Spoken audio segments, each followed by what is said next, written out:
Hello guys, thumbnail చూస్తున్నారు కదా.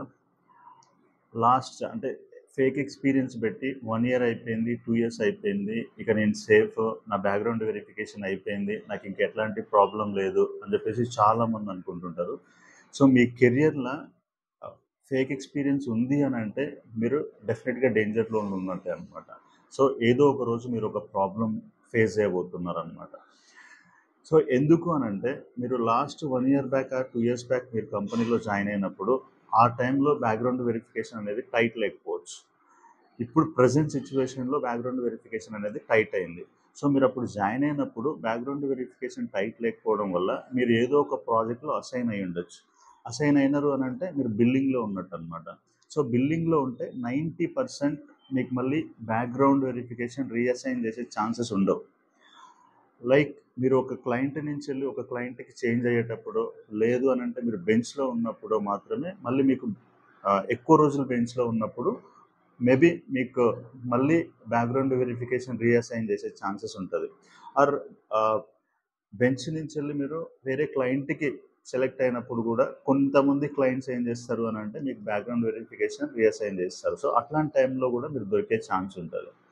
So ఇట్లా దొరకకుండా ఉండాలి అని అంటే మీరు ఏం చేయాలి అని అంటే, ఎప్పుడైతే మీరు బెంచ్కి వస్తా ఇంకొక 1 మంత్ 1.5 మంత్ తర్వాత నేను బెంచ్కి వస్తా అని చెప్పేసి మీరు అనుకుంటారు. అంటే ప్రాజెక్ట్ అయిపోయింది, మీ ప్రాజెక్ట్ మేనేజర్ మీకు ముందే ఇన్ఫామ్ చేస్తాడు.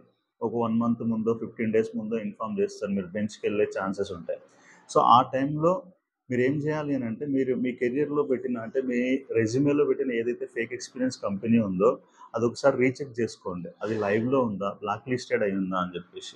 ఒకవేళ బ్లాక్ లిస్టెడ్ అయి ఉంటే ఇమ్మీడియట్గా మీరు రిజైన్ చేసి బయటకు వచ్చేయండి. అట్లీస్ట్ మీకు ఈ 1 to 2 ఇయర్స్ ఎక్స్పీరియన్స్ అయినా మీ చేతిలో ఉంటుంది.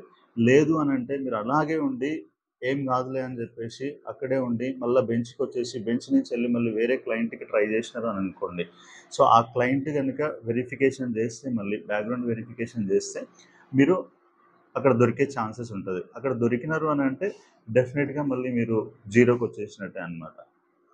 సో అట్లా కాకుండా ఉండాలి అని అంటే మీరు ముందే డిసైడ్ అయ్యి బయటకు వచ్చేసి మళ్ళీ మీరు కంపెనీ చేంజ్ చేసుకొని, మీ ఫేక్ ఎక్స్పీరియన్స్ కంపెనీ ఏదైతే ఉందో బ్లాక్ లిస్ట్ అయిందో మళ్ళీ ఆ కంపెనీ నేమ్ చేంజ్ చేసుకొని మళ్ళీ మీరు బయట అంటే ఫ్రెష్గా ఏదైతే కంపెనీ ఒక కంపెనీ పెట్టుకొని ఆ కంపెనీ నేమ్ తోటి మళ్ళీ మీరు ట్రై చేయొచ్చు.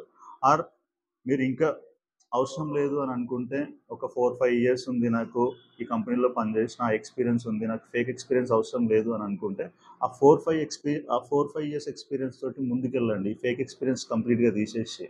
సో మీకు ఎలాంటి ప్రాబ్లం ఉండదు. లేదు నాకు సరిపోవట్లేదు, నాకు ఇదే నేను యాడ్ చేసుకుంటేనే నాకు కొంచెం బెనిఫిట్ అవుతుంది అని అనుకుంటే ఒకసారి కంపెనీ నేమ్ని చెక్ చేసుకొని మళ్ళీ వేరే కంపెనీ నేమ్తో మళ్ళీ ట్రై చేయండి బయటికి వచ్చి.